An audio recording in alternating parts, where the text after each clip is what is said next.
Good morning students. So last class আমি quantum number পঢ়িছিলো তাতে তোমালোকে different types of orbitals বিলাক পাইছিলা তো আজি আমি সেই orbital বিলাকত ইলেক্ট্ৰন বিলাক কেনেকৈ ডিস্ট্ৰিবিউট কৰা হয় কেনেদৰে ভগাই দিয়া হয় orbital বিলাকত সেই বিষয়ে আমি পঢ়িম ঠিক আছে গতিকে orbitalত ইলেক্ট্ৰন বিলাক ভগাই দিয়াৰ পিছত হেতুক আমি ইলেক্ট্ৰনিক কনফিগাৰেশন বুলি কওঁ এতিয়া তোমালোকে হাই স্কুলতো পাই আহিছা ইলেক্ট্ৰনীয় বিন্যাস ইলেক্ট্ৰনিক কনফিগাৰেশন তাৰে কেৱল ৰিপ্ৰেজেন্টেশন মেথডটো বেলেগ আছে যেনে ধৰা সোডিয়ামত 11 ইলেক্ট্ৰন থাকে সো 11 ইলেক্ট্ৰনৰ ফাৰ্স্ট সেলত থাকে 2 ইলেক্ট্ৰন সেকেন্ড সেলত থাকে 8 ইলেক্ট্ৰন আৰু থাৰ্ড সেলত থাকে 1 ইলেক্ট্ৰন তাৰ কাৰণে তোমালোকে কনফিগাৰেশন লিখিছিলা 2.8.1 এনেকৈ ইলেক্ট্ৰনিক কনফিগাৰেশন লিখিছিলা সো ইয়াতে 2 মানে ফাৰ্স্ট সেলৰ ইলেক্ট্ৰন 8 মানে সেকেন্ড সেলৰ ইলেক্ট্ৰন আৰু 1 মানে হ'ব থাৰ্ড সেলৰ ইলেক্ট্ৰন এইটোক আমি ইলেক্ট্ৰনিক কনফিগাৰেশন বুলি কৈছিলো ইলেক্ট্ৰনীয় বিন্যাস বুলি কৈছিলো এতিয়া এই ইলেক্ট্ৰনখিনিকে আমি এই সেল বিলাকত থকা অৰবিটেল বিলাকত ডিস্ট্ৰিবিউট কৰি দিম ইলেক্ট্ৰনখিনি সো 2 বুলি নিলিখো অৰবিটেল হিচাপে আমি কনফিগাৰেশন লিখিম সো হেতুকে কোৱা হয় distribution of electron in different orbitals in an atom যিকোনো এটমৰ ক্ষেত্ৰত আৰু হেতুক আমি ইলেক্ট্ৰনিক কনফিগাৰেশন বুলি কম ইলেক্ট্ৰনীয় বিন্যাস বুলি কম এতিয়া ইলেক্ট্ৰনিক কনফিগাৰেশন অৰ্থাৎ ইলেক্ট্ৰন বিলাক ডিস্ট্ৰিবিউট কৰোতে তিনটা ৰুল ফলো কৰা হয় মই লাষ্ট ক্লাছত তোমালোকক কৈছিলো অলপ পঢ়ি আহিব কৈছিলো পঢ়ি আহিছা কি জানি সো আমি তিনটা ৰুল ফলো কৰিম এতিয়া তাৰ ফাৰ্স্ট ৰুলটো হ'ল আউটগোজ ৰুল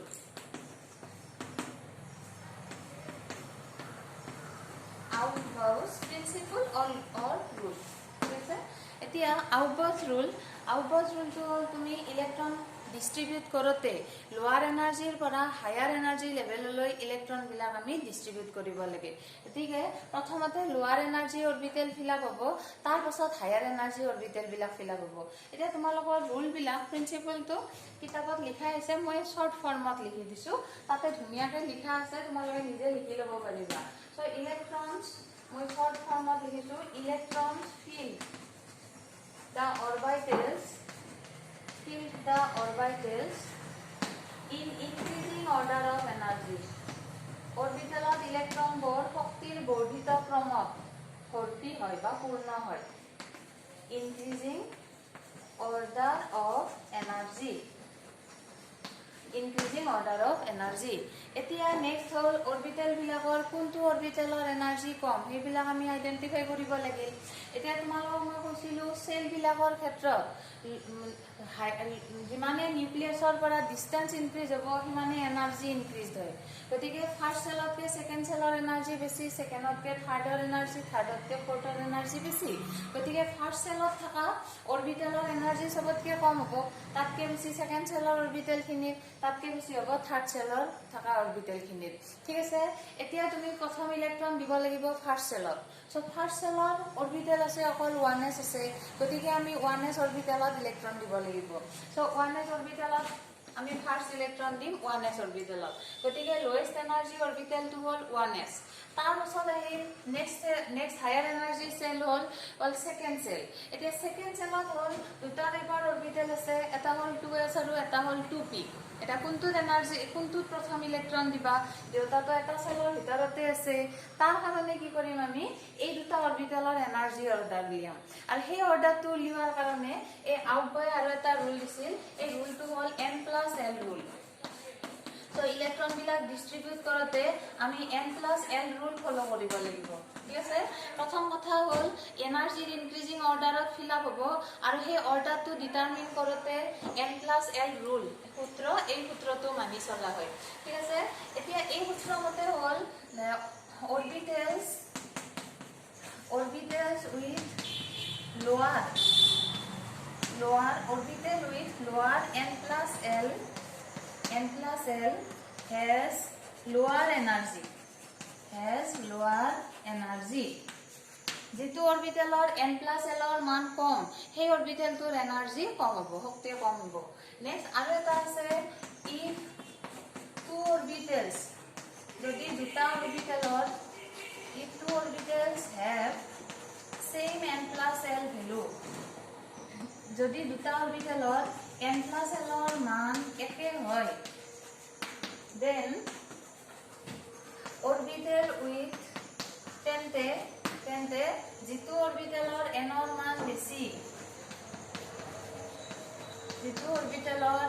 মান বেছি, তাৰ শক্তি বেছি। An orbital with higher n value has higher energy. ঠিক আছে, গতিকে আমি গম পালো কি প্ৰথম হল লোৱাৰ এনাৰ্জি সেল বিলাক প্ৰথমে ফিল আপ হ'ব, তাৰপিছত higher energy shell fill up হ'ব। গতিকে সেল বিলাকৰ এনাৰ্জি ডিসটেন্স মতে ইনক্ৰিজ হ'ল। নেক্সট হল সেলত থকা অৰবিটেল বিলাকৰো এনাৰ্জি সেই ডিসটেন্স মতে চেঞ্জ হ'ব। কিন্তু যদি এটা সেলতে যদি এটাতকৈ বেছি অৰবিটেল থাকে, তাৰ দুটাৰ মাজত এনাৰ্জি অৰ্ডাৰটো আমি এই দুটা ৰুল ফলো কৰি ডিটাৰমাইন কৰিম। সেই হিচাপে তুমি এটা এনাৰ্জি অৰ্ডাৰ পাবা অৰবিটেল বিলাকৰ ক্ষেত্ৰত। সব বিলাক অৰবিটেল নালাগে, কেইটামান অৰবিটেল আমি ইউজ কৰিম। এটা তাৰ কাৰণে প্ৰথমতে চোৱা, প্ৰথম আহিব ইয়াৰ ফৰ অৰ্ডাৰটো মই লিখিছো। ফাৰ্স্ট অৰবিটেলটো আহিব লোৱেষ্ট এনাৰ্জি অৰবিটেলটো হ'ল 1s। তো 1s কে এইটো অৰ্ডাৰটো লিখিছো, এনাৰ্জিৰ অৰ্ডাৰ লিখিছো মই। তো 1s টো হ'ল লোৱেষ্ট এনাৰ্জি সেলত আছে, গতিকে এইটোৰ এনাৰ্জি সবতকে কম। তাতকে এনাৰ্জি বেছি সেকেন্ড সেল। এতিয়া সেকেন্ড সেলত আছে দুটা টাইপৰ অৰবিটেল, 2s আৰু 2p। এই দুটাৰ এনাৰ্জি এটোতকে বেছি, কিন্তু এই দুটাৰ ভিতৰত তাৰ এনাৰ্জি বেছি, এটো উলিয়াব লাগিল। তাৰ কাৰণে তুমি n+n ৰুল ফলো কৰা। এতিয়া 2s আৰু 2p, 2s বুলি ক'লে nৰ ভ্যালু হ'ব 2 আৰু l ৰ ভ্যালু হ'ল 0। l ৰ ভ্যালু 0 হলে আমি s বুলি কৈছিলো, গতিকে l ৰ ভ্যালু 0, তাৰমানে n+l ভ্যালু হ'ব 2। হেনেকে 2p বুলি ক'লে n ৰ ভ্যালু 2 প্লাস l ৰ ভ্যালু হ'ল 1। p অৰবিটেল হলে l ৰ ভ্যালু আমি 1 বুলি কম, গতিকে n+l ইকুৱেল টু হৈ গ'ল 3। গতিকে 2s ৰ n+l ভ্যালু কম, 2p ৰ বেছি, তাৰমানে 2s ৰ এনাৰ্জি কম হ'ব আৰু 2p ৰ এনাৰ্জি বেছি হ'ব। গতিকে 1s ৰ পিছত আহিব 2s আৰু 2s ৰ পিছত আহিব 2p। মই তো একেলগে n+l ভ্যালু বিলাকো লিখি দিছো। ঠিক আছে, সো 1s বুলি ক'লে 1 + 0 ইকুৱেল টু 1 হ'ব। এটো হ'ল 2 + 0 ইকুৱেল টু 2 হ'ব। এটো হ'ব 2 + 1 ইকুৱেল টু হ'ব 3। এটো ঠিক আছে, এটো এটা। তাৰপিছত নেক্সট আহিল, নেক্সট এবাৰ ফাৰ্স্ট সেল সেকেন্ড সেল গ'ল, এবাৰ আহিম থাৰ্ড সেল।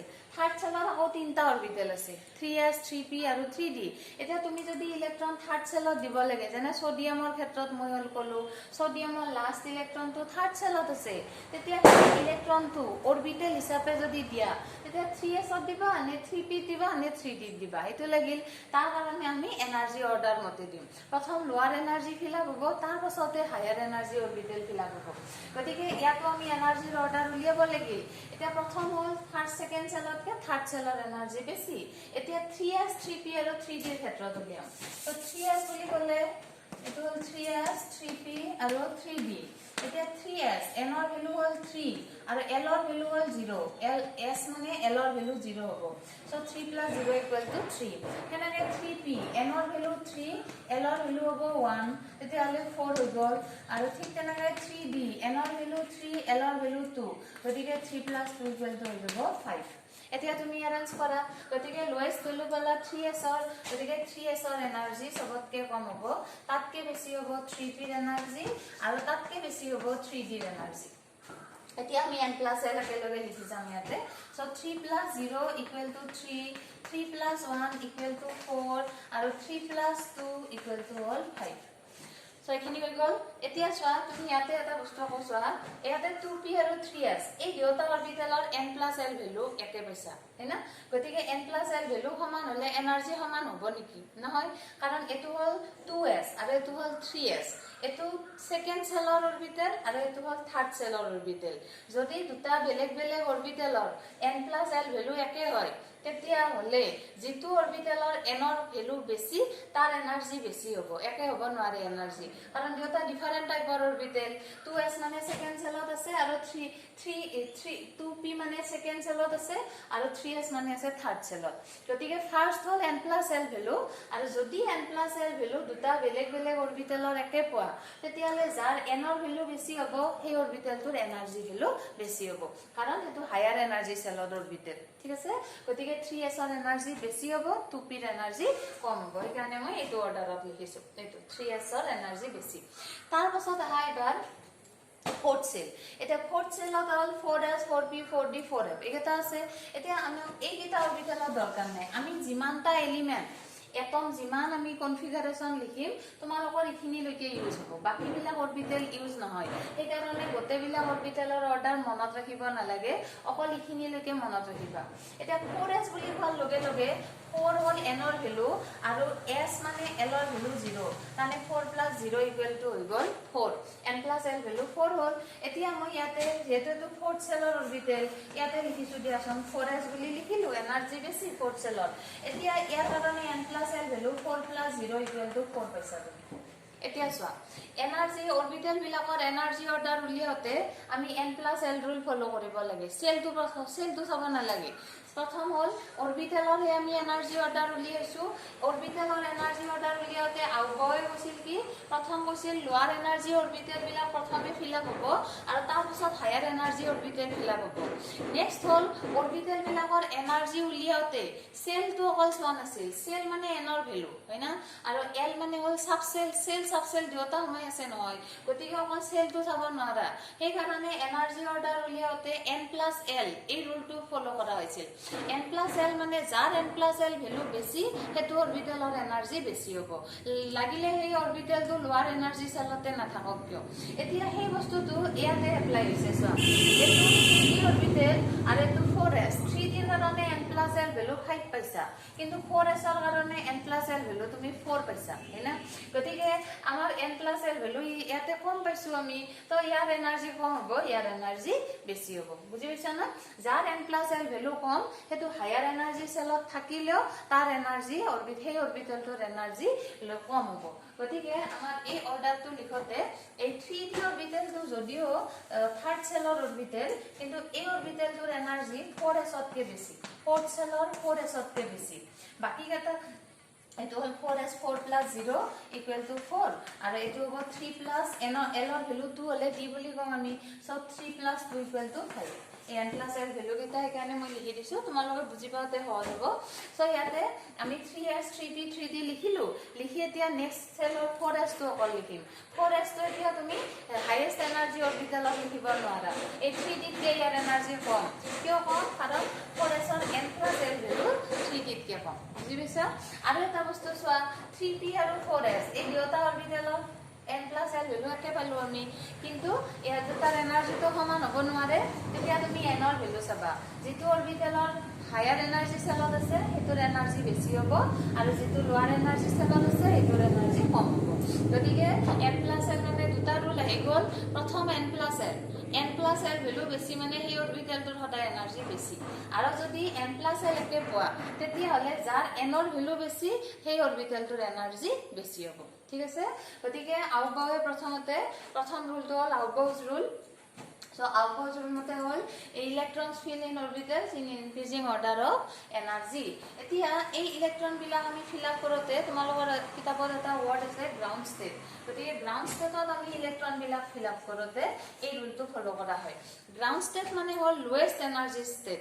এটা এটমৰ ইলেক্ট্ৰন বিলাক যেতিয়া লোয়েস্ট এনাৰ্জি স্টেটত থাকিব তেতিয়া হেতু কোৱা হয় গ্ৰাউন্ড স্টেট আৰু এটা আছে হেতু কোৱা হয় ভূমিস্তৰ অৱস্থা আৰু এটা আছে উত্তেজিত অৱস্থা এক্সাইটেড স্টেট এটা ইলেক্ট্ৰন যদি যত থাকিব লাগিছিল তাৰ লোয়েস্ট এনাৰ্জি স্টেটটোত নাথাকি যদি তাতকে হায়াৰ এনাৰ্জি স্টেটত থাকে তেতিয়া হেতু কোৱা হয় এক্সাইটেড স্টেট কনফিগাৰেচন বুলি কোৱা হয় গতিকে আমি গ্ৰাউন্ড স্টেট কনফিগাৰেচন বিলাক লিখতে এই অৰ্ডাৰটো ফলো কৰিব লাগিব যেনে ধৰা তুমি সোডিয়ামৰ এতিয়া মই কনফিগাৰেচন লিখি দিছো এতিয়া সোডিয়ামৰ কনফিগাৰেচন সোডিয়ামৰ নালাগে নিয়নৰ কনফিগাৰেচন লিখিছো নিয়ন এটা সহজ এলিমেন্টৰ কনফিগাৰেচন লিখো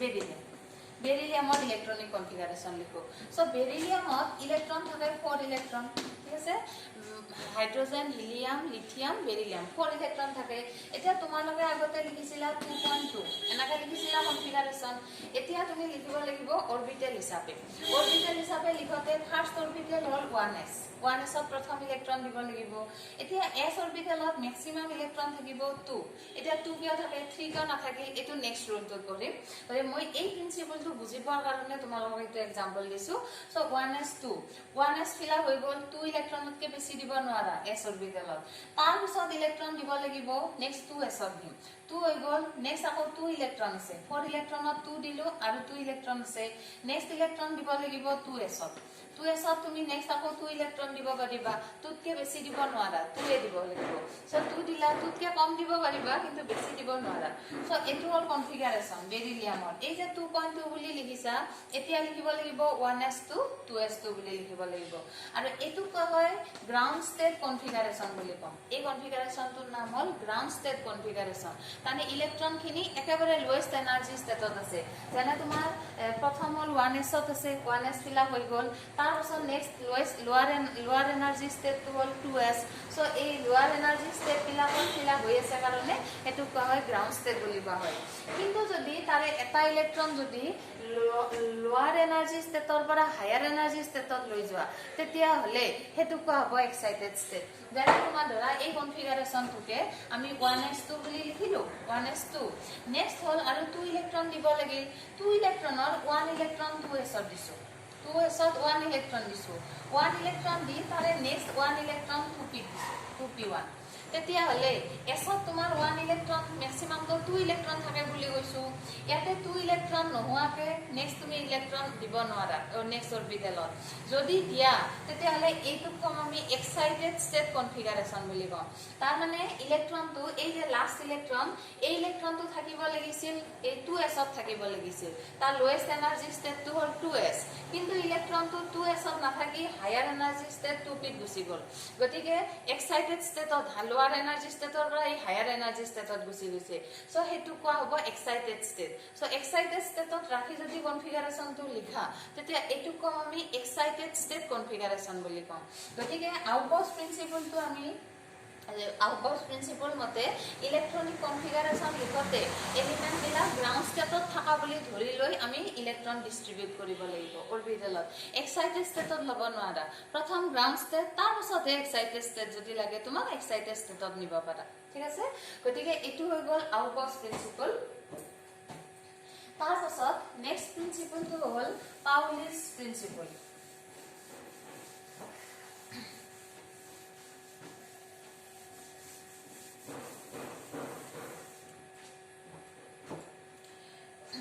Second principle to all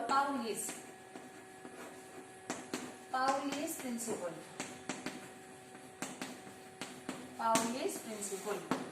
এতিয়া পাউলিছ প্ৰিন্সিপল মতে হল এই অৰবিটেল বিলাকত যেতিয়া ইলেক্ট্ৰন ডিস্ট্ৰিবিউট কৰিবা এতিয়া প্ৰথমতে লোৱাৰ এনাৰ্জি তাৰছত হায়াৰ এনাৰ্জি ফিল আপ হ'ব এতিয়া তুমি এটা অৰবিটেলত কিমান টাকা ইলেক্ট্ৰন দিবা যেনে তুমি ধৰি ললা কাৰ্বনৰ ইলেক্ট্ৰনিক কনফিগাৰেশ্যন লিখিব লাগে তেতিয়া হলে কাৰ্বনৰ ইলেক্ট্ৰন থাকে 4 ইলেক্ট্ৰন থাকে 4 ইলেক্ট্ৰনৰ কাৰণে প্ৰথমতে আমি লিখিম 1s অৰবিটেল লিখিম 1s s মানে আছিল 1 বক্স ৰিপ্ৰেজেন্টেশনটো যে তোমালোকক দিছিলো s মানে এটাই অৰবিটেল p মানে আছিল 3 বক্স তিনটা অৰবিটেল আৰু d মানে আছিল 5 বক্স মানে 5 অৰবিটেল লগ লাগি d অৰবিটেল ফৰ্ম হয় সো 1s হল এটো 1s তাৰ পিছত ইলেক্ট্ৰন দিব লাগিব 2s ত ইলেক্ট্ৰন দিব লাগিব 2s ৰ পিছত ইলেক্ট্ৰন দিব লাগিব 2p দিব লাগিব 2p মানে 3 অৰবিটেল এনেকুৱাকে ইলেক্ট্ৰন দিব লাগিব এতিয়া কথা হল তুমি এই 4 ইলেক্ট্ৰন এতিয়া এই অৰবিটেলত তুমি ডিস্ট্ৰিবিউট কৰিব লাগে তেতিয়া হলে প্ৰথমতে ইলেক্ট্ৰন কাক দিবা 1s ক দিম কেইটা দিবা 1s ক তো ম্যাক্সিমাম 4 ইলেক্ট্ৰন আছে 4 গটেকটা দিবা নে 1 দিবা নে 2 দিবা এটা লিমিটেশন লাগিব নহয় গতিকে ইয়াতে আমি যিকোনো নাম্বাৰ অফ ইলেক্ট্ৰন দিব নোৱাৰো এটা অৰবিটেলত এটা ডেফিনিট নাম্বাৰ অফ ইলেক্ট্ৰন হে দিয়া হয় এতিয়া কথা হল কিমানটা দিবা তাৰ কাৰণে এই পাউলিছ প্ৰিন্সিপলটো আহিছে পাউলিছ প্ৰিন্সিপল মতে N orbital has maximum 2 electron এটা অৰবিটেলত দুটাতকৈ বেছি ইলেক্ট্ৰন থাকিব নোৱাৰে এটো হল তোমাৰ principle N orbital N orbital, eta orbitalot দুটাতকে বেছি ইলেক্ট্ৰন থাকিব নোৱাৰে. N orbital has maximum 2 electrons with opposite spin. আৰু ইলেক্ট্ৰন দুটাৰ আৰ স্পিন বিপৰীত হ'ব লাগে with opposite spin.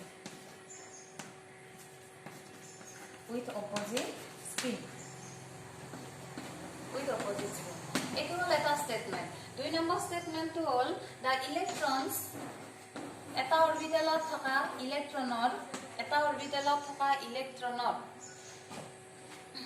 চাৰিটা কোৱান্টাম সংখ্যাৰ সংগতি একে হ'ব নোৱাৰে. The electrons present in an orbital must have different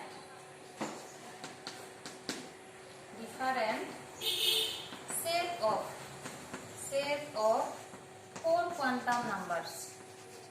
4 quantum numbers. এই দুটা লগ লাগি হল পাউলিস রুল মতে এটা অরবিটালত ম্যাক্সিমাম 2 ইলেক্ট্রন থাকিব. সো এটা অরবিটালত ম্যাক্সিমাম 2 ইলেক্ট্রন থাকিব. আৰু 2 কিয় থাকে 3 কিয় নাথাকে তাৰ ৰিজনটো হল তুমি ইলেক্ট্ৰন যিমানটা দিবা সেই ইলেক্ট্ৰন বিলাকৰ 4 quantum number different হ'ব লাগিব. 4 মানে all 4 নহয়, set of 4 quantum number যিকোনো এটা different হ'ব লাগিব. তিনটা একে হল কিন্তু 4th নাম্বাৰটো different হ'ব লাগে. সো এইটা লগ লাগি হল আমি পাউলিস প্ৰিন্সিপল বুলি কম. এতিয়া এটা এক্সাম্পল চোৱা, যেনে ধৰি ললো লিথিয়ামৰ ইলেক্ট্ৰনিক কনফিগাৰেশন লিখিম. সো লিথিয়ামৰ ইলেক্ট্ৰন হল 3 ইলেক্ট্ৰন, হাইড্ৰোজেন, হিলিয়াম আৰু লিথিয়াম. তাৰ কাৰণে তোমালোকে কনফিগাৰেশন আগতে লিখিছিলা 2.1. মানে ফাৰ্স্ট সেলত আছে 2 ইলেক্ট্ৰন আৰু নেক্সট সেকেন্ড সেলত থাকিব 1 ইলেক্ট্ৰন থাকিব. এটো হল ইলেক্ট্ৰনিক কনফিগাৰেশন. এটো ক্লাসিক্যাল মেথড আছে. এতিয়া আমি এনেকে নিলিখো, এতিয়া আমি অৰবিটেল বিলাকত ডিস্ট্ৰিবিউট কৰি দিম. এতিয়া কথা হল প্ৰথম আহিব ইয়াতে লিখি দিছো. তো প্ৰথম ইলেক্ট্ৰন দিব লাগিব 1s. তো আগৰ মতে পালো আমি প্ৰথম হল 1s ত দিম, 1s ফিলা হোৱাৰ পাছত 2s ত দিম, 2s ফিলা হোৱাৰ পাছত নেক্সট দিম 2p অৰবিটেলত ইলেক্ট্ৰন দিম. এতিয়া 1s ত কেইটা দিবা 3 ইলেক্ট্ৰন আছে, 1 দিবা নে 2 দিবা নে 3 দিবা. তাৰ কাৰণে প্ৰথমতে 1 ইলেক্ট্ৰন দিম. ইলেক্ট্ৰনৰ ৰিপ্ৰেজেন্টেশন মই লাষ্ট ক্লাছত দিছিলো. এটা ইলেক্ট্ৰন হল ক্লকৱাইজ ৰোটেশন কৰে আৰু এটা ইলেক্ট্ৰন এন্টি ক্লকৱাইজ ৰোটেশন কৰে. গতিকে স্পিন মতে আমি ইলেক্ট্ৰনক এনেকৈ ৰিপ্ৰেজেন্ট কৰো. আপৱাৰ্ড এৰো মানে ক্লকৱাইজত ৰোটেশন আৰু ডাউনৱাৰ্ড এৰো মানে হল এন্টি ক্লকৱাইজত ৰোটেশন. সেই হিচাপে ms ৰ value spin quantum number plus up আৰু এটা আছে মাইনাস আপ আছে. গতিকে ফাৰ্স্ট ইলেক্ট্ৰন ইটো দিলো. এতিয়া এই ইলেক্ট্ৰনটোৰ কাৰণে 4 কোয়ান্টাম নাম্বাৰ আমি কোয়ান্টাম নাম্বাৰ কেইটা লিখিম. সো এই ইলেক্ট্ৰনটোৰ কাৰণে প্ৰথম হল n ৰ ভ্যালু লিখো. n মানে ইলেক্ট্ৰনটো 1s অৰবিটেলত আছে, গতিকে 1 n ৰ ভ্যালু হ'ব 1. নেক্সট আহিল l ৰ ভ্যালু. l হল s অৰবিটেলত আছে, s মানে l ৰ ভ্যালু 0. l ৰ ভ্যালু 0 হলে আমি s বুলি কৈছিলো. তাৰ পাছত আহিব ml ৰ ভ্যালু. ml ৰ ভ্যালু হল l ৰ পৰা, l ৰ ভ্যালু যদি 0 হয় ml ৰ ভ্যালু 0.